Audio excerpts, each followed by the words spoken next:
Greetings, everybody, and welcome. Bless upon yourself. This is MMA Jammin with Kyle Chin, and today is a very special day because what we're doing now is we're going to talk to Randy Brown, Randy Rude Boy Brown, Jamaican UFC fighter, number 25 welterweight in the world, and he is taking on the number 11 welterweight in the world in Vicente Luque on August 1st. And so we want to talk to him and get an idea of how he's feeling about the fight and just get some insight into who Randy is and how he does his thing. Especially to know kind of what his process is going to be for preparation of this fight. And then of course we're going to break down the fight. We want all the Jamaicans to be supporting Randy and to watch this thing and to, bet if you want, get involved in however way you want to get involved in. But it's definitely an exciting situation because if Randy wins, it puts him in a great position to climb up the ladder. So we want to get his thoughts. We want to just vibes with him and just jam a little bit. So I hope you enjoy. Big up, Randy. Welcome, bro. Yeah, long time, dog. Long time. Yeah, man, you don't know. Thanks for coming on, man. We should say your thing's coming up quick. August 1st is right around the corner. Yeah. So I'm imagining that you're in the depths of training camp right now. Yeah, man. So right now I just work hard and I just stay focused and just dip on the grind, Just dip on the grind daily. That's it. So soon, probably what I'm saying, August 1st. So in the thick of it right now and just so I'm going and do what I have to do, So this it is kind of last minute. Was it? I mean, usually you want a little more time for your training camp. Now we didn't know a long time still. Remember I said we knew a long time and I just the fans them never know. But we knew already a long time. So it's one of them things, but we announced it late. Okay, we didn't in a camp long time, I get ready and I prepare. Right. Now this is an interesting matchup to me. First of all, tell me what you think about it. Like, what are your thoughts? Like, when you just got the call. So, like, go back to when management, I'm guessing it would have been your manager who called you and be like, yo, this is the fight that they're offering. What was it? What were your thoughts? Well, if you understand, so me and someone are supposed to fight a long time, brother. A long time, me and someone are supposed to fight, from April, and we're supposed to fight, I get ready for him for like 3 to 4 months already. Right. Me supposed to fight him in April, I'm saying. Mm-hmm. And it was a big opportunity. It was a big fight, but when COVID hit and everything, and the world get turned upside down. So we'd have to postpone because New York get hit hard, So right now we're there in New York, so New York get hit hard and things. So we'd have to just take some time off and sit back and chill. Somebody decides, say, hey, man, I'm gonna be able to fight. He went on and fought anyway. Right. He went on and fought and then fight Nico Price and then win. Right. So at that time in my head, I said, well, all right, well, him not gonna look back for come fight me, because I'm unranked, he's ranked. Him not gonna look for fight somebody in the top 10. Right. But Twitter going things. So I'm gonna go up on Twitter and say, hey, we have some unfinished business, we don't want to have some unfinished business. And we never respond still, but maybe management take to it and I must say, maybe them feel like saying this is a fight where them can win. Right. So them decide to go backwards and come fight me, which I personally, I'm glad for the opportunity. Of course. I don't think it's a very good idea on his part because you don't know, so them sleep on me and them underestimate me already. And it's going to be a good fight for we. Just to let the fans know some little facts. I mean, you are 6'3". Yeah. Reaches 75 inches. 78. 80. 80? 80, them have that wrong. So them have some misinformation out there for you because I was wondering because Reach is 78. Mm-hmm. And he's 5'11". Yeah. Both southpaw fighters. He's a very aggressive kickboxer. Yeah. You fashion your boxing a little more, like you love your hands a lot. And you're also very adept in your jiu-jitsu. Is it that you kind of felt like you would have the definite reach advantage and that you feel like you have an advantage everywhere? What was the situation when you were first looking at the fight? Well, you have to understand, so style make fights, right? Styles make fights. Absolutely. And let's give you one example, right? And here's the one example. Before we get in the question we asked, here's the example, right? Remember me I fought Brian Barberina. Right. You remember that fight, right? Yeah, man. Him fight Brian Barberina. Saw that, yeah. Now, for them fight, them have, just because of the style, the two of them, when them clash, you know, them have the same kind of style, where the two of them and them just come forward, you know. Right. And it's just hard-nosed style, them tough, you know, strong Yeah. brawlers, you know, Yeah. warrior them, you know. So, you know, when them clash, it was a candidate for fight of the year. Yeah. Right? Remember, said that was a candidate for fight of the year. Yeah. Now, when me fight Barbarina, I boy him up. Yeah, you piece him up Boy and him take him up. apart. Yeah. Yeah. So, all because of the style. My style is I'm 6'3". I have a very unique style. I have a very boxing-based oriented style. Right. But a lot of these MMA guys, they're not ready for my kind of style, brother. They're not ready for my kind of style, none at all. So it's just a fight where styles make fights. And him is a man, him I come forward, him square, hands up. Yeah. Like when I have boxing gloves, you know, MMA gloves we have on, you know. And my punch them I go fit through when feel like him cover up. So my punch them I go bust right through that they guard there. So we're ready for you you. Find the gaps, you'll get in. How are Absolutely. you gonna? I mean, I'm gonna imagine this just immediately, especially after seeing his last fight. He's gonna go for those calf kicks almost immediately. Absolutely. So how are you preparing for that situation? We're gonna check them, and we're not gonna be standing still for him for land no kind of kicks, you know. And when obviously him gonna land some, and we're gonna be able to check them. And every time him go for kick, we're gonna go straight down the middle, and we're gonna use the reach, you know, the reach on the footwork. Right. So you're looking for that straight right hand. You're looking to just catch him on the timing. Absolutely. Put him down. I love it. And you know, really, that was one of the things that I wanted to talk about was the fact that styles make fights and the matchup. And MMA matches don't work. That's one thing we've seen. No. You know what I mean? So 1 + 1 don't always equal 2 in fighting in period. Yeah, it just not the same thing. For that reason, for the fact that, you know, some people encounter height differences in a different way, they encounter body types in a different way, and there's also the mental game. The mental game changes with every opponent. It changes in every situation. Is this the first fight that you'll be having without the audience, huh? Yes, this will be my first time fighting without an audience. But how do you feel about that? I don't care. No matter. Don't matter to me, brother. We fight every day in the gym. Yeah. Me as a man will put myself in some hostile environment, and so I travel to different gyms, and I'm go to like the boxing gyms. Most MMA fighters don't even spar for real anymore. Right? So I'm going to them boxing gyms. I spar with professional world champion level type boxer. Yeah. And I jump in there and I'm working, you know, and it's hostile because I'm the MMA fighter coming into the boxing gym, and it's hostile environment. Yeah, feed people. Yeah, that money are coming out with gym like this. Feed them people are yell over the ropes. My people are yell over the ropes, so we go back up. I'm used to that. So now I'll have a little bit of silence, even better. Yeah, I think so too. It's funny because I've noticed, like watching all of these events recently, it's almost as if everybody's fighting better. Yeah. Everybody's performance is much more measured. Mm-hmm. They're everything about it is like there's no distraction. So it's like everybody just kind of tunnel vision to their opponent and able to do work in a better way, it seems. I agree. I think that's because of the smaller cage. I feel like that has something to do with it. The cage is a lot smaller than normal. Seriously. Also,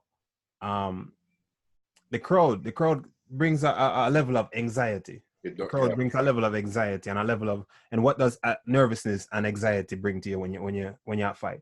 Fatigue. Panic and fatigue, and right? So you're tired. Yeah. And with that eliminated now, it's just you and a man of war. It's really just that. That it come down to you one professional versus another professional. You know, and we treat, you know, you do this every day in the gym. It's the same thing, coming like a sparring session, just without the protective gear. Yeah.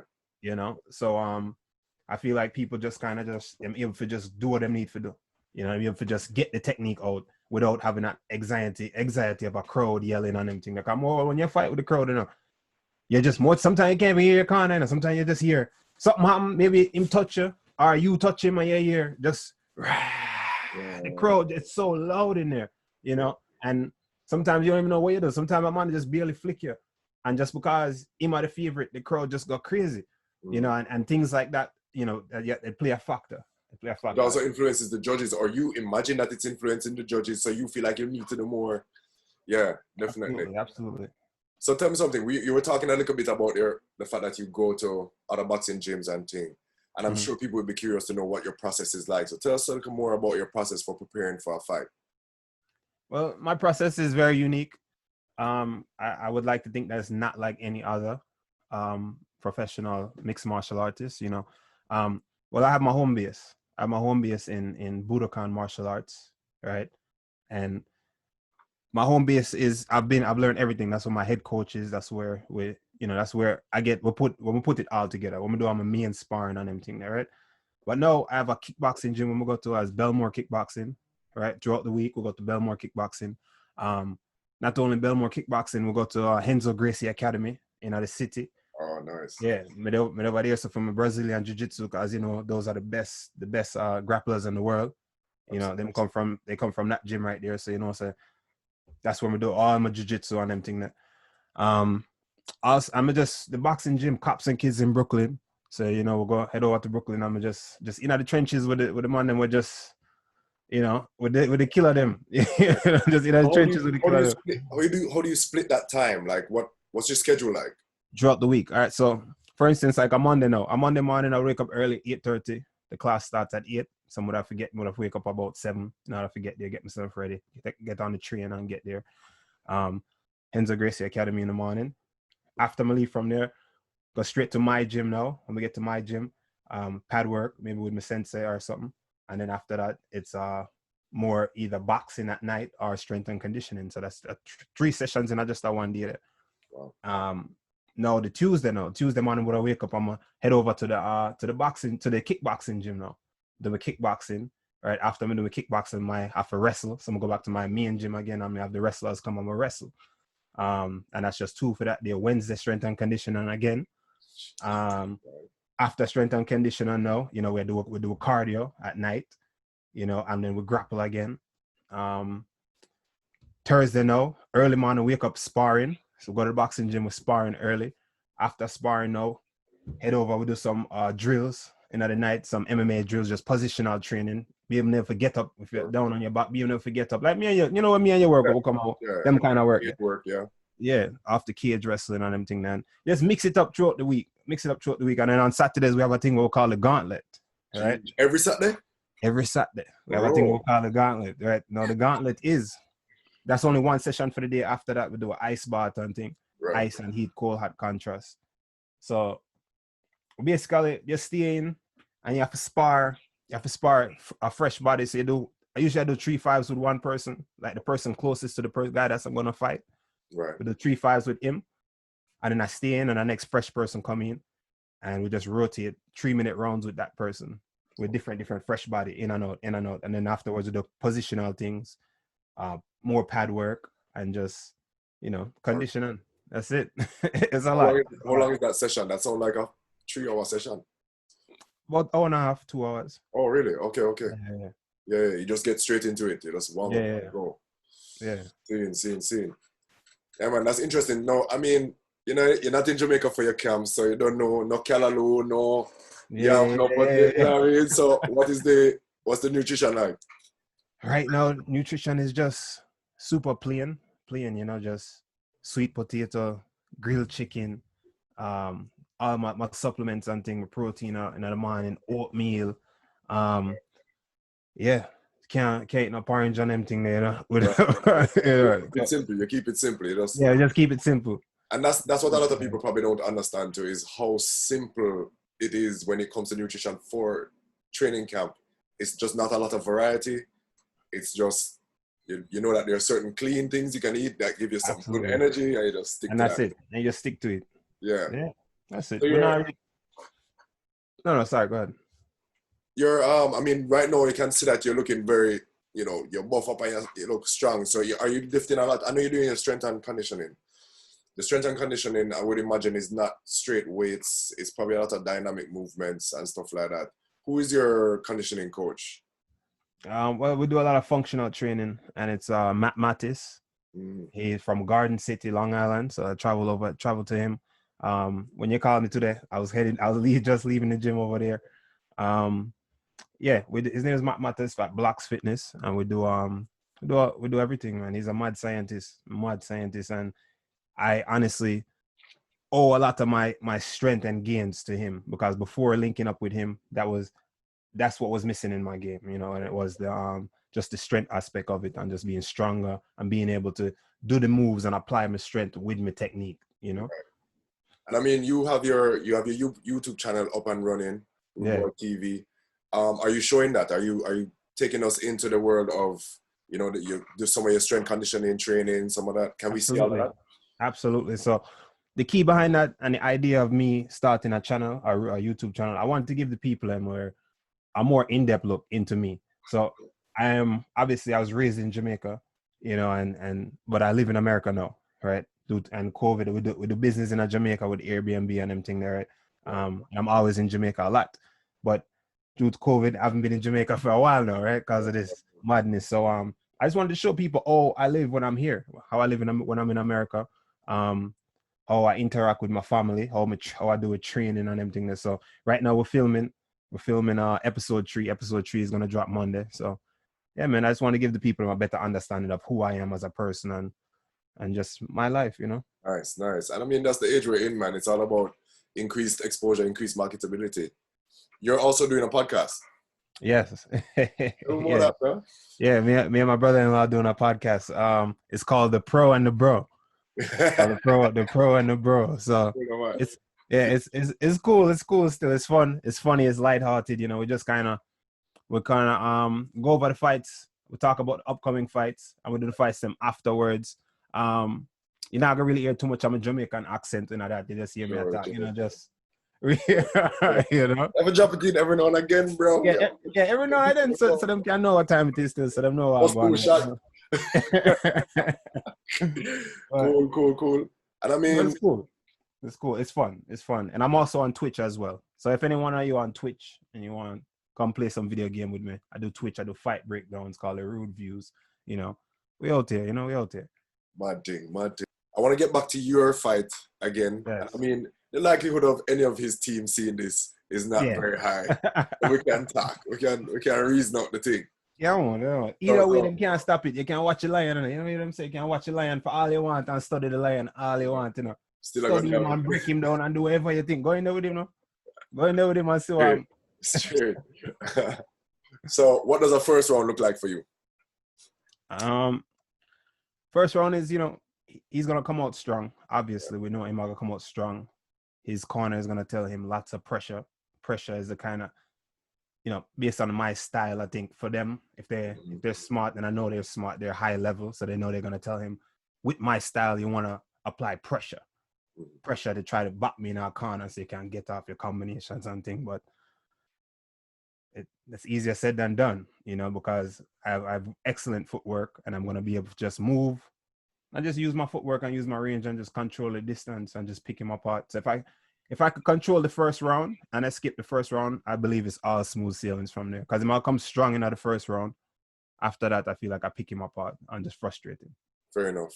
So what about, I mean, I feel like you would need something to help break down his cardio a little bit in that first round. I mean, like you said, it's a smaller cage. One. So that footwork now has a little something to worry about in that it's a smaller cage. And then as well, you are the man who he has to worry about when it comes to ground game, I think, in my opinion. I don't know if you feel the same way or if you feel like you guys are pretty much balanced at that place. I think I'm better everywhere. You know, not to sound arrogant or anything like that, or as if I'm overlooking the man. And I'm not overlooking him. It's just more. I just honestly think I'm better everywhere. Me and him was supposed to slated to fight before. When I fought Mickey Gall back in the day, people don't know, say me and him was supposed to fight before the Mickey Gall fight, and pull out of the fight and then replace him with Mickey Gall. Oh, I never know that. Yeah, a lot of people never know. Because didn't you call out Mickey Gall? You called him out on TV. I did. I asked for Mickey Gall, all right? But anyway, back to your question. Anyway, to break him down, I don't really want to give everything in it. Like when it comes to like technique breakdown, you know, which technique I gotta use, but we're gonna zap him energy, and the footwork. You have to see the cage I'm training. The cage that I training is so small. And if I can execute the way I'm executing now in that cage, any cage that I go in is gonna be at least 2 to 3 times bigger than what I'm training at my gym. So And if I'm executing well in that gym, I can 1000% execute in the UFC octagon. Perfect. And that is key. And that's what people have to understand. Everything about the way you fight is affected by the way you train. Yes. You have to train for the situation that you want to end up in. You don't rise to your level of expectation. You fall to your level of training. Man, Every time. Love that. Definitely gonna put that quote somewhere. I'm using that one. All right. So last thing I'll close out with. Worst fight experience and best fight experience. Whew. Worst fight experience. That's easy. I'm an asthmatic. Ja. Very, very bad asthmatic. A lot of people never know that, right? Nah. And back when I fought, if you go back and watch the fight with Eric Montano in Mexico, Mexico is high altitude. And I also had mold poisoning in my lungs. What? In my lungs, yeah. So it triggered an asthma attack. And I had to fight with an asthma attack. Couldn't use my inhaler, nothing. I have an asthma attack in round 1. Wow. Couldn't breathe. Feel like something I got dead. Fight the whole fight. Can't breathe. Gassed. No energy in my arms, legs, nothing. Round 3, win the fight via submission. So it's the best and the worst same time. Best and the worst one time. That mad. Yo, that just remind me of my boy, the heavyweight youth that we take him asthma puff. Yeah, asthma puff. Him get disqualified. Was like, well, I didn't know. Listen, me tweet about that on Twitter. Yeah. And I say, yo, I'm say, yo, I have asthma attack in my fight, but wish would have get me inhaler then. Yeah, because inhaler is steroids in there, so it's a steroid. Yeah, exactly. So it's a performance enhancement. You know. Yeah, Jado. Well, yeah, man, that's crazy. That's crazy. Does his experience level affect anything in the way that your camp has thought about this? Because I mean, you're 12-3, he's 18-7 and 1. So did that at all play a part? No. Another thing too, you saw him fight Wonder Boy. Mm-hmm. Now, Wonder Boy is a ranger guy, uses a lot of footwork. 6'1", so not quite as tall, but the fact that he uses kicks more makes him taller. Yeah. You know what I mean? So it gives him more use of that range. Mm-hmm. How much do you look at that fight? I watched it once or twice. That's it. Okay. Which brings me to the next thing. Is studying tape a thing that you do? Like, do you like to sit on and watch a lot of tape on the fighters? I don't obsess over it because I feel as if when you obsess over it and you're constantly watching, you overthink too much and you start to, when you go in the octagon, you worry about what the person are going to do to you more so what you are going to do to them. So me as a man, I'm just kind of just watch 1, 2, and that's it. I'm see what I need to see already. The blueprint for beating Barberina, no, not Barberina, Vicente. Barberina give me the blueprint already. Nice. And interestingly enough, the blueprint for beat Barberina, Vicente give it to me. And how about your coaches? Do your coaches do a lot of tape watching? Is it like a team effort? Yeah, we all watch it together the first time, right? And then afterwards, me watch it on my own. Okay. Nice. Yeah, you know what? I used to make the mistake of watching way too much tape and watching the same tape way too many times. Yeah. And just like you say, I was starting to obsess over what my opponent will do to me as opposed to what I should be doing to them. Absolutely. And eventually my coach kind of just, drill that into my head that I don't need to be watching them so much. It needs to be more about my intention. Absolutely. And everything about fighting is intention. Yeah, absolutely. When we step in front of somebody, that's why I always, in my fights, take the center of the cage, my presence, I'm here, right? Yeah. Boom, sharp jabs, right out the gate, because I want them feel like, say, yo, you have to worry about what me I do. You really have to worry about what me I go do. I'm going to put you upon edge instantly. So I'm not going to, as soon as the fight start, me in front of you, move around and I feel out, right?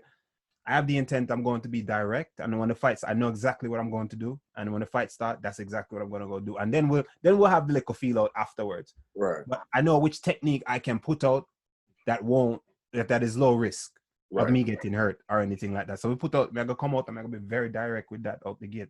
That's my feel out. Me attacking you, that's the feel out. How you react to this? Yeah. Yeah, how you react to this? That's my feel out. Right. Exactly. Makes sense. It makes sense. Favorite weapon? Favorite weapon has to be the jab. Beautiful. As a boxer, that's what you would say. Brilliant. And as a taller man, yeah, that's the one right there, the jab. Yes. Favorite kick? Favorite kick. I don't use it too much, but honestly, I love the spinning back kick. True? Yeah, I love the spinning back kick. I do it a lot in training. I actually get a lot of stoppages and drops with in training, but in the fight, it's kind of high risk for somebody taking my back. So sometimes it kind of ease up. But I really love the spinning back kick. Bro, if you love it, man, you have to shell it the same way, man. I feel like it might be high risk, but yo, them not expecting it. Hey, you might see it.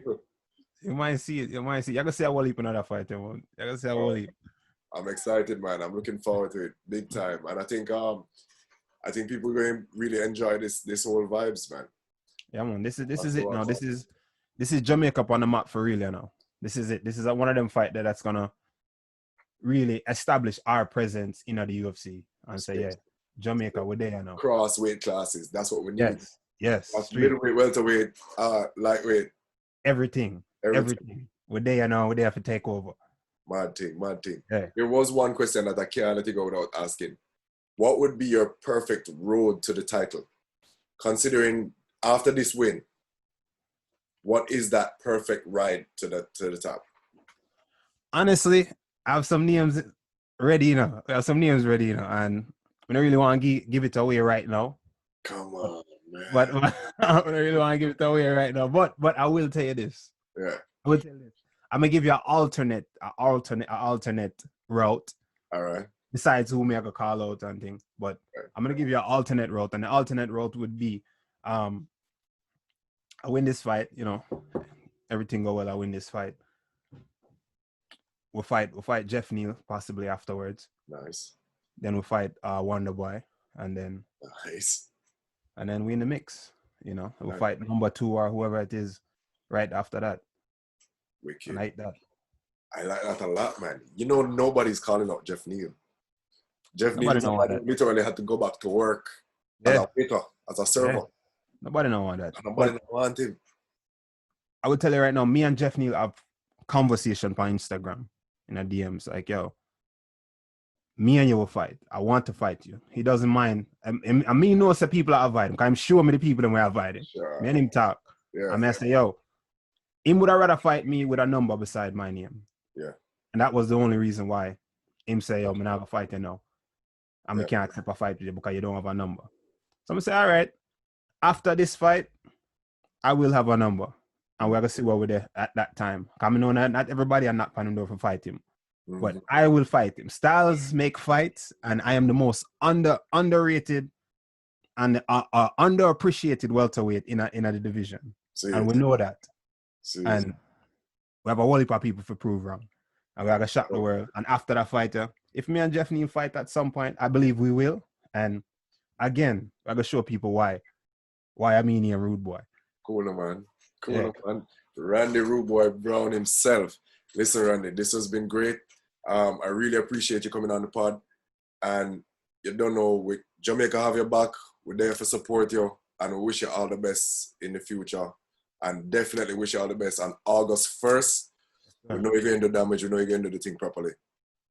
Come on, I don't know it. Come on, ready? Straight. Yo, bless up yourself, brother. We will link. We will talk. I definitely want to talk to you after this fight. And, you don't know. Yeah, man. Respect.